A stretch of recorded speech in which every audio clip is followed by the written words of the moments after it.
परमात्मा श्री कृष्ण के द्वारा कंस का वध किया जाना। और इसकी प्रेरणा कहां से प्रारंभ हुई? देवर्षि नारद जाते हैं महाराज कंस के पास। ध्यान से श्रवण करें। और जाकर महाराज कंस से कहते हैं कि देखो महाराज, ये बहुत दिन हो गए, मैं चाहता हूं कि आपका जो भी काल है ब्रजमंडल में, उस काल को समाप्त कर दो शीघ्र। नारद जी कंस से कहते हैं आपके काल को समाप्त कर दो। मैं नहीं जानता महाराज, मुझे शीघ्र ये सूचना चाहिए कि आपका काल समाप्त हो गया। महाराज कंस ने कहा मैं ठीक है शीघ्र करता हूं, पर कैसे? देवर्षि नारद कहते कि ऐसा करो, आपके यहां जो शिव का दिया हुआ धनुष है ना, एक धनुष यज्ञ रखो, उसमें सभी को आमंत्रित करो और कृष्ण बलराम को भी करो, और तब उनका वध कर देना। देवर्षि नारद चाहते क्या है और बोल क्या रहे हैं? देखो विचित्र बात, चाहते यह है कि शीघ्र कंस का वध हो जाए, पर प्रेरणा कहां से प्रारंभ की? कंस से।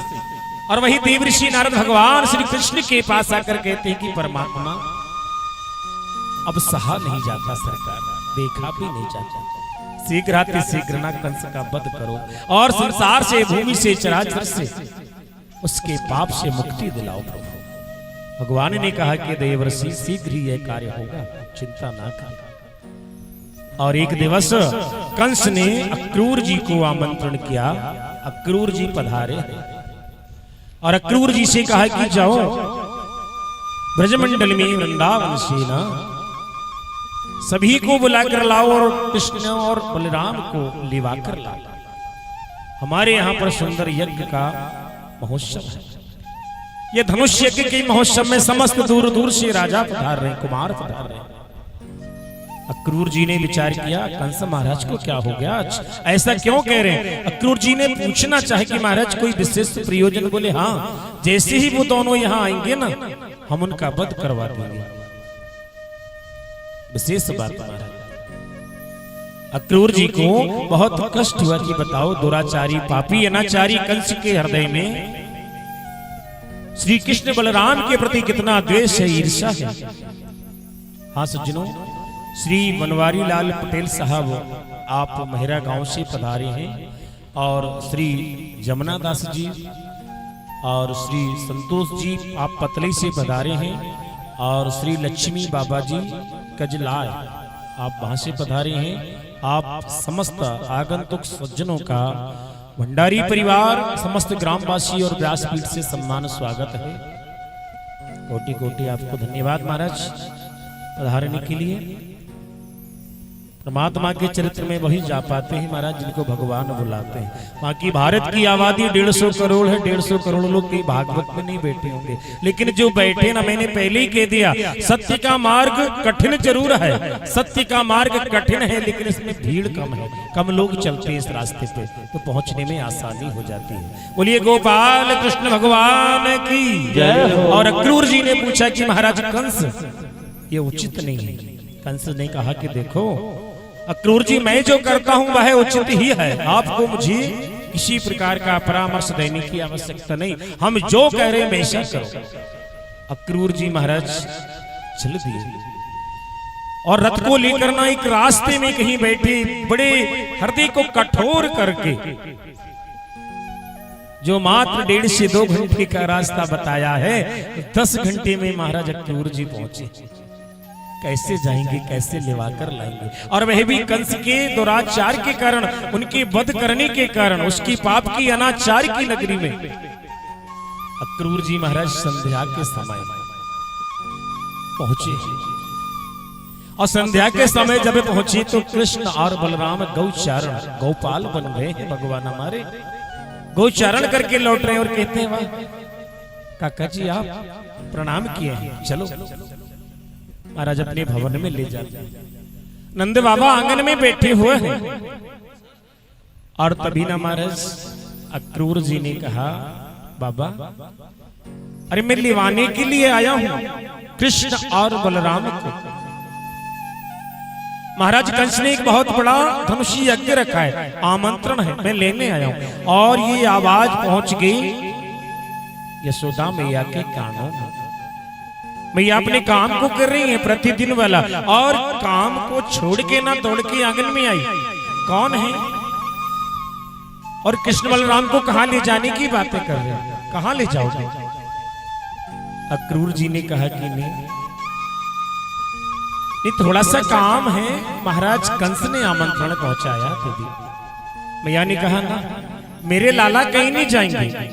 आज तक जब वह शाम को गौचारण करके थोड़ा विलंब से आते नहीं, तो मेरे लाला को देखे बिना मेरी आंखें ऐसी हो जाती कि कब से नहीं देखा, कितने महीने हो गए। और आप कहते हो कि उनको वहां कंस महाराज के यहाँ ले जाओगे? मेरे लाला कहीं नहीं जाएंगे। महाराज ये सूचना, ये खबर पूरे ब्रजमंडल में ग्वाल वालों गोपियों तक पहुंच गई कि मथुरा से अक्रूर जी आए हैं कृष्ण बलराम को ले जाने। एक आग की तरह महाराज जब ये खबर पूरे ब्रजमंडल में पहुंची ना, नंद बाबा के द्वार पर भीड़ लग गई महाराज। सैकड़ों ग्वाल वाल गोपियां वहां पर खड़े हैं,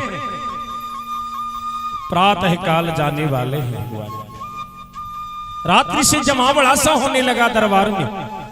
और आज रात को ना यशोदा मैया एक दीवार से अपने सिर को ऐसे टिकाकर बड़ी चिंतित भाव में बैठे। भगवान पहुंचे मैया के पास। मां, अरे का होगा, का बात, ऐसी काय की चिंता करे?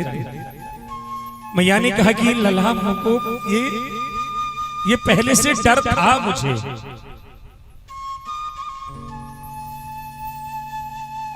यशोदा जी कहती है, लला अरे मुझे ये डर था कि एक ना एक दिन तुम हमको छोड़ के जाएगा जरूर। तो भाई दिन आ गया, देख तेरा निवाना आ गया, तुझे बुलाने वाले आ गए। भगवान ने कहा कि मां, अरे ऐसा काय को सोच रही? मैं कोई ऐसा थोड़ी नहीं कि तुमको भूल जाऊंगा और हमेशा के लिए थोड़ी ना जा रहा हूं, आ जाऊंगा मैं। भैया ने कही नहीं लाला, मैं जान गई कि मेरा और तेरा जो साथ है ना, संग है, इतने दिन का था बस। मैं जान तो को जाना पड़ेगा, मैं कितना भी रुकूं, मैं प्राण काय को ना दूं, तब भी तो को जाना पड़ेगा। तेरा काम बाकी है रे बहुत। मैं जानू तू कौन है, तू कोई साधारण मेरा छोरा नहीं। तेरे हजारन काम पड़े, तेरे हजारन लोग रास्ता देख रहे बाप। तो भगवान महाराज यशोदा मैया को भगवान समझाते, अपने हाथों से उनके अश्रु को पोंछते कि मां तू रो तो मत। अरे मैं तो को वचन दे रहा कि तो कभी भूलूंगा नहीं। हमारी यशोदा मैया जैसा तो कोई संसार में हो नहीं सकता। जाने कितनी मटकियां फोड़ दी, जाने कितना नुकसान किया तेरा। तूने मुझे आज तक कुछ कहा नहीं। कहा ना लाला, कहा है मैंने तुझे। और मैं कहती हूँ कि तू उसको ध्यान न रखियो। मेरी कई बातों का ध्यान न रखना। अरे रात भर ना मैया सोई, ना रात भर मेरा कन्हैया सोया।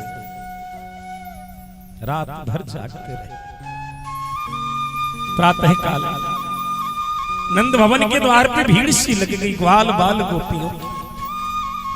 और ऐसे नहीं महाराज के खड़े हैं, सभी जमीन पर लेटे कि अगर कन्हैया को लेकर कोई रथ जाएगा ना, तो हमारे ऊपर से जाएगा, हमारे प्राणों को समाप्त करके जाएगा। ऐसे नहीं जाने।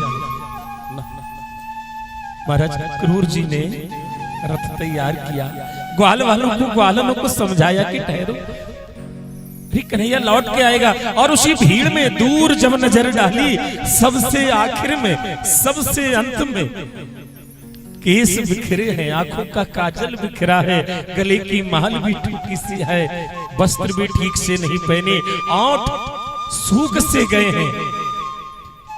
हमारी किशोरी जी राधे रानी खड़ी है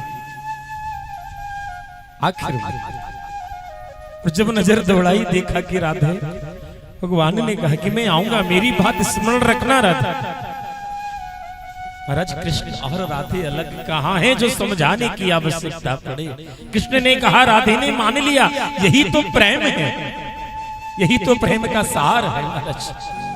भगवान जैसे रथ पे चढ़े ना, ग्वाल वाल चीखने लगे, रोने लगे। किसी किसी ने रथ के पहियों को पकड़ लिया, कई रथ के आगे खड़े हो गए। अक्रूर जी के पैरों को पड़ते कि मत ले जाओ, ये श्याम नहीं है, हमारे प्राण है, और हमारे प्राण जब चले जाएंगे तो हम जीवित कैसे रहेंगे, मत ले जाओ। अक्रूर जी ने कहा कि मुझे महाराज कंस के आदेश का पालन करना है, और कुछ होगा नहीं, कुछ नहीं, विश्वास रखो, मैं जैसे लेके जाऊंगा ना, कन्हैया आएंगे। कन्हैया दूर कहां जा रहे हैं आपसे, ये तो मथुरा है।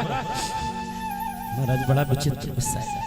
जब रथ धीरे धीरे धीरे आगे बढ़ा, जो मैया अपने कक्ष में रात भर ना सोई थी, रात भर जो रोती रही ना, रथ जैसे आगे बढ़ा, यशोदा मैया दौड़ गई और दौड़ते दौड़ते जाके रथ के पहिए को पकड़ना चाहा और धड़ाम से नीचे गिर गई। नहीं महाराज, नीचे गिर गई। भगवान भी जल्दी से रथ से नीचे आए और कहा, माँ क्या करती है, अरे तो कुछ चोट आ जाएगी, मत तो कर, मैं आ जाऊंगा, मैं कहता हूं माँ आऊंगा। यशोदा मैया ने कहा, लला और कुछ नहीं, एक बात कहना था बस। अरे मैं जानती हूँ तू काहे को मुझे छोड़ के जा रहा, मैं सब जाना। कहा भैया ऐसी कहा बात, मैं छोड़ के जा रहा का, मुझे बुलावा आया। नहीं लाला मैं सब जानू रे, तू इसीलिए छोड़ के जा रहा कि मैंने एक दिन तो को बांध दिया था ना, तो को बुरा लग गया। नहीं माँ ऐसा नहीं, फिर और मैं ये जानू कि तू मेरा नहीं देवकी का पुत्र है, तो को पता चल गया, इसलिए तू इस माँ को छोड़ के जा रहा कि नहीं माँ ऐसा नहीं है। अरे देवकी ने मुझे जन्म दिया, मैं मानता हूँ, पर मेरी यशोदा मैया जैसी मैया तो कोई हो नहीं सकती, कोई नहीं, मैं तो को छोड़ के कैसे चला जाऊंगा। महाराज भगवान ने यशोदा मैया को बहुत समझाया। यशोदा जी कहती हैं कि लला एक काम करी जो मेरा, एक काम बस। कहा मैया तू बता, तो हजारन काम करने को तैयार हूं मैं तेरे। लाला एक काम करी जो बस, कि देवकी से ये मत कहना कि थोड़े से दही के चोरी के कारण, एक मटकी को तोड़ देने के कारण ना मैंने तो को एक दिन उसल से बांध दिया था, ये मत कहना। और अगर तू ये कह देगा ना देवकी से, वो देवकी जाने की बता, अरे मेरे लाला ने एक दिन थोड़ा सा अब माखन क्या खा लिया, एक मटकी क्या तोड़ दी, की क्या कीमत रही होगी मटकी की, क्या कीमत होगी माखन की। और यशोदा ने मेरे लाला को ना उसल से बांध दिया, कहा सोचेगी मेरे बारे में।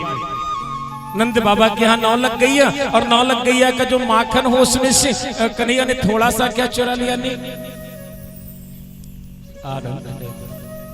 बोलिए गोपाल कृष्ण भगवान की जय हो। का सोचेगी देवकी, का सोचेगी मोको को एक छोटे से काम के कारण लला को बांध दिया उससे। जा मत कही जो तू बिल्कुल देवकी से जा, विषय में बात ही ना करना, ठीक है माँ तू चिंता ना कर। महाराज भगवान रथ पर सवार हुए और चले दिए। नगर से बाहर रथ निकला, जहां तक उस रथ की ध्वजा दिखाई देती रही, ग्वाल वाल समस्त गोपियां एक ठकठकी लगाकर उस रथ की धूल को देखते रहे, उस रथ की ध्वजा को देखते रहे। महाराज रथ दूर निकल गया। परमात्मा नंद बाबा बलराम जी और अपने 2 सखा के साथ रथ पहुंचा है महाराज, मथुरा में प्रवेश किया। आज भगवान 11 वर्ष और 55 दिन के हो गए।